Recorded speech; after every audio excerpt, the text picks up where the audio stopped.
هل ممكن تخلي موبايلك ينفذ لك اوامرك من خلال النظر لوشك بس؟ يعني مجرد ان انت هتبتسم له هينفذ لك امر، مجرد ان انت تعمل وشك يمين هينفذ لك امر، وشك شمال هينفذ لك امر. وخد من العادات دي حاجات كتير جدا، هتغمض عينيك هينفذ لك امر، هتفتح عينيك هينفذ لك امر، اي حاجة هتعملها هينفذ لك امر. بس حابب اوضح لك حاجة في الشرح ده.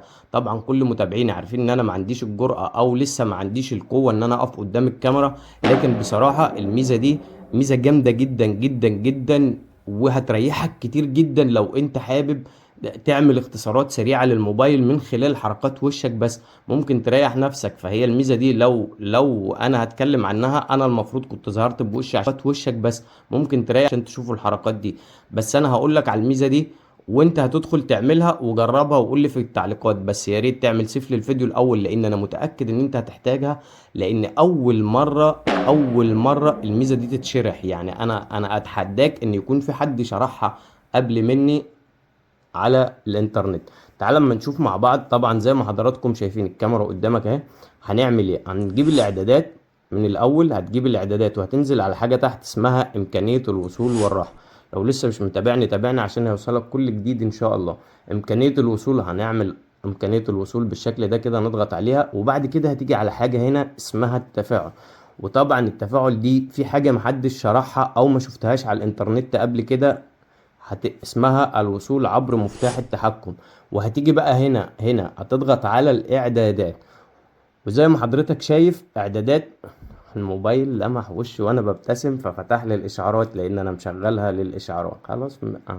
لازم اعيط؟ اعدادات مفتاح. هعيط وانا بشرح يعني؟ مش هبتسم تاني، معلش انا اسف. هتيجي هنا على اعدادات مفتاح التحكم بالكاميرا.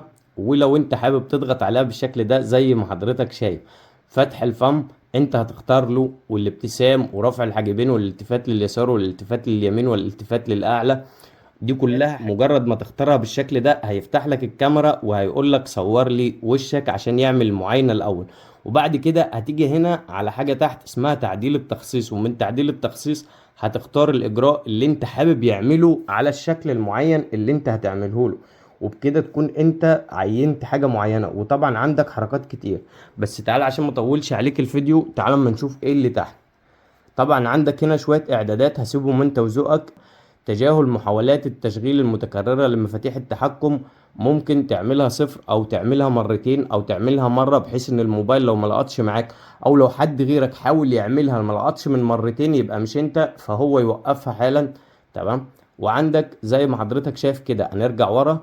تخصيص مفتاح تحكم لإجراء مسح، دي ممكن تخصص المفاتيح دي في اللي ميزة من المميزات دي. ده فتح دليل اعداد محو مفاتيح التحكم. لو انت حابب بعد ما خلصت ومش حابب الميزة دي هتعمل لها محو او الاحتفاظ بمفاتيح التحكم. متنساش لو موبايلك ما بيدعمش الخاصية دي، يا ريت تسيب لنا نوع موبايلك في كومنت وان شاء الله هنوصل لها مع بعض. ولو عندك اي مشكلة في موبايلك سيبها لنا في كومنت وان شاء الله هنحلها مع بعض. وفي نهاية الفيديو ما تنساناش من اللايك والمتابعة عشان ما يفوتكش اي جديد.